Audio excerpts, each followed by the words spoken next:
After Bitcoin reached $73.3 thousand, we had a brutal correction of 11%. Over $900 million in longs were liquidated and we reached a low of $65.5 thousand. Some people are saying that the cause of this is because Grayscale selling off, or maybe we were just too optimistic about the early bull run. Regardless of what you might think, this channel is all about the charts. So in today's video, we're going to dive into the short time frame price action to talk about what happened there and what it means on the macro context, and then the future potential scenarios on those shorter time frames. Welcome back to the channel, guys. If you're new here, hi, my name is Jess, and as the channel name suggests, it's all about crypto, trading, and technical analysis. So if you're all about that or you'd love to learn, hit the like button and subscribe to the channel.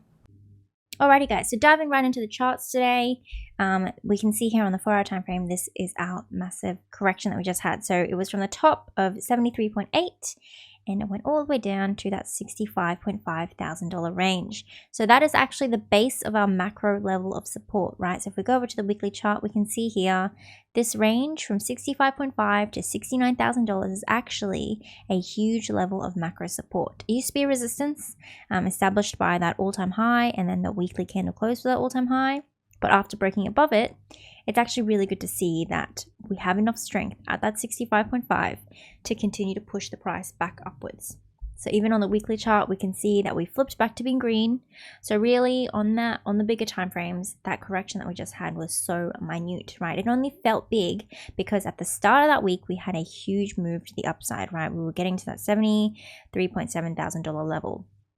But realistically for the week, we've got 2 days left of the week, it's still green. It really wasn't that big of a move. It just was big on the shorter time frames when you're looking at, just exactly where we were before.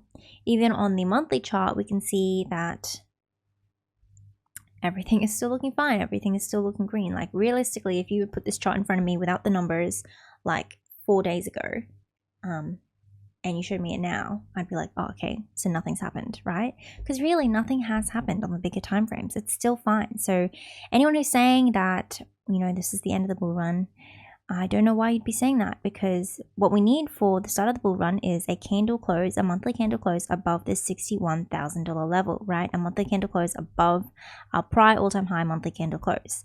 And from where we are currently, we have like a 12% margin of safety. We've got a huge safety margin right now, 11.75%. So we'd have to go all the way down to $61.1 thousand before we have any major concerns about the end of this bull run or potentially a delay in this early bull run, right? Maybe we'll have to wait till after the halving event to see this, but we're not seeing that. So really that's just speculation. And if you have those concerns, I would probably put them away because I don't think they have a place right now, just yet. We'll see what the price does. If it does something crazy, then I'll eat my words. But otherwise, I think we're okay on the bigger time frames. So now that we know, I guess the context of that correction and what it means for those macro charts, let's go back to the short time frame and talk about when we can expect another retest of the $73.8 thousand level and a continuation upwards. So to do that, I'm going to zoom in a little bit more onto the hourly chart just so we have a couple more data points, especially because the move was so recent. And on the hourly chart, we can start to see a bit of our downtrend here. So from the top of that correction to where we currently are, this is the current relevant downtrend. So I know it only has 2 points of validation. So for now, it's still a speculative downtrend, but it gives us some idea of the current, I guess, trend trajectory, even if it isn't exact. And it will tell us when we have, for the time being, broken through this trend narrative and formed a new one. So we can also see on that hourly chart, we have this shorter time frame uptrend here. So from that $65.5 thousand bounce, we have formed a very short time frame speculative uptrend.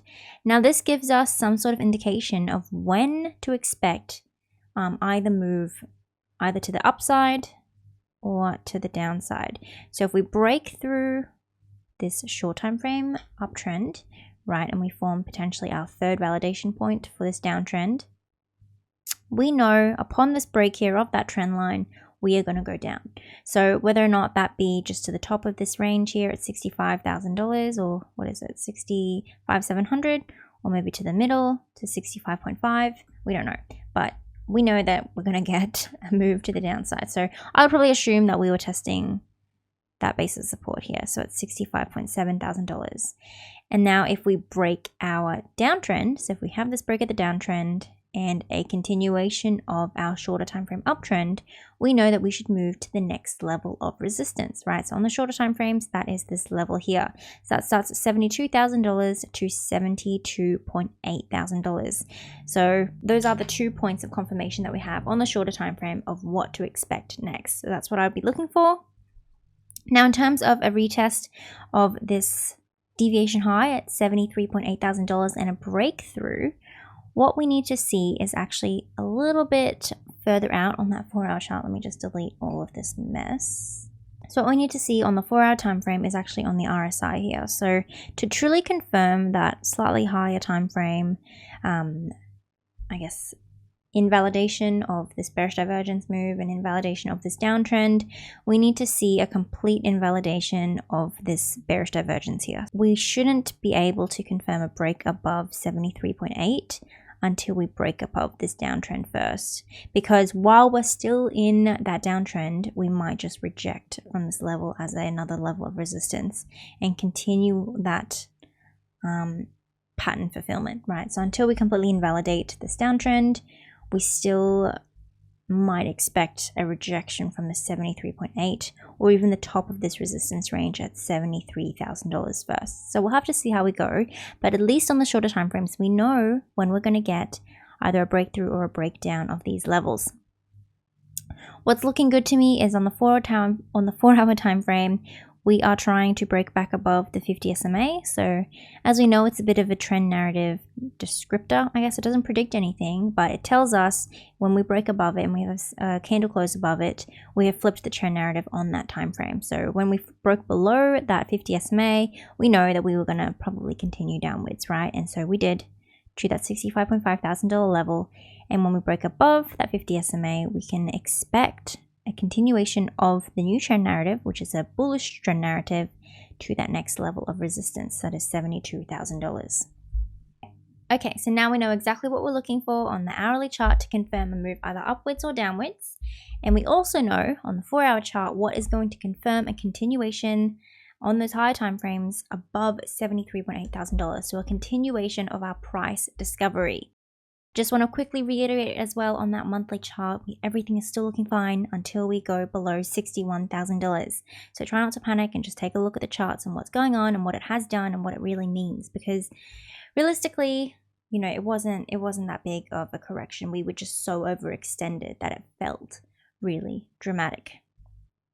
So in 2 weeks, we have our monthly candle close, and if it is above the $61,000 level, let's pull up BLX just one last time. Right, so when we break above that monthly candle close, the prior all-time high monthly candle close, we get a good couple of months of big fat green candles. So we're really so close there, guys. We're like already above it. We just need to wait 2 more weeks. We just need to hold our current levels. It's fine. So even if we don't go anywhere for 2 weeks, it's still okay. Alright guys, that is everything I have to say today. If you enjoyed the video or you learned something, don't forget to like and subscribe to the channel down below. If you want to see more of my content, I do have a free Telegram channel where you guys can sign up for daily Bitcoin updates as well as crypto and economic news. If you're interested in my VIP, you can check out more details over here. You get exclusive access to real-time trades that I personally take, including entries, stop losses, and targets. You also get trade justifications as well as a risk management and trading journal. If you want 15% off your trading fees, sign up down below to BitGet and BingX. They are two of the world's top 10 exchanges. BitGet is available to everyone outside of the US and Singapore, and BingX is available non-KYC and worldwide. I hope you guys have a really great week, and I will see you next time. Bye!